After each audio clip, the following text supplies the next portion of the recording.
The candidates are now turning their attention to Nevada and South Carolina, where the next votes will take place. In fact, former Vice President Biden headed to South Carolina even before New Hampshire's results were in.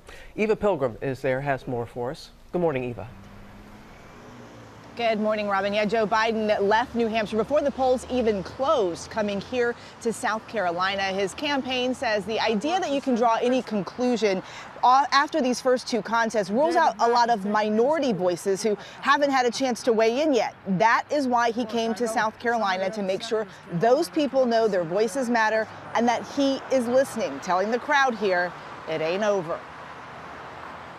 We just heard from the first two of 50 states, two of them. Not all the nation, not half the nation, not a quarter of the nation, not 10%, two. Now where I come from, that's the opening bell, not the closing bell. South Carolina is supposed to be their firewall. He had been leading in polls here, had been leading among African-American voters here, and now there's a real pressure for the former VP to perform here. The Biden campaign had said pretty much all along that they didn't think he'd win in Iowa or New Hampshire, that his road to the nomination runs through South Carolina and those Super Tuesday states. But you have to imagine, George, they were hoping for better than a fourth-place finish in Iowa and a fifth-place finish in New Hampshire, George. Yeah, it's such a dramatic fall. Okay, but thanks very much. Let's bring in our chief political analyst, Matthew Dowd. Let's start right there with Joe Biden. He's been the front runner all year long, fourth in Iowa, fifth in New Hampshire. One of the questions is going to be, can he actually make it to South Carolina?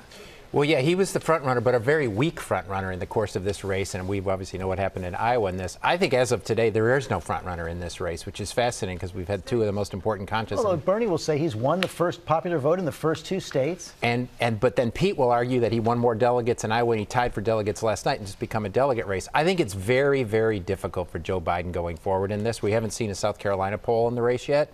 But I think it's really, really hard for him to keep any and move any momentum in this and convince voters that he can win. Yeah, and he would have to win South Carolina to go on to Super Tuesday, which is setting up to be such a big day right now. March 3rd, a third of the delegates at stake. And if Bernie Sanders has a big day then, it will be hard to overtake him in the delegates. Well, the magic number I think everybody needs to focus on is 1,991, which is the delegates you need to win on the first ballot victory. It looks more and more likely that no one's going to get to that number because of how divided the race is. And then when you arrive at Super Tuesday, the billionaire is sitting there spending lots and lots of money. Mike Bloomberg sitting there spending lots and lots of money, looking like he could get a cache of delegates on that day. It really is. Charles Darwin's birthday is today, and I was thinking of a quote in this race about it. It's not the strongest that survive or the most intelligent, but the ones most adaptable to change. And whatever candidate can adapt to this change in this environment is the one that's going to win. It is a real scramble right now. Matthew Dowd, thanks very much.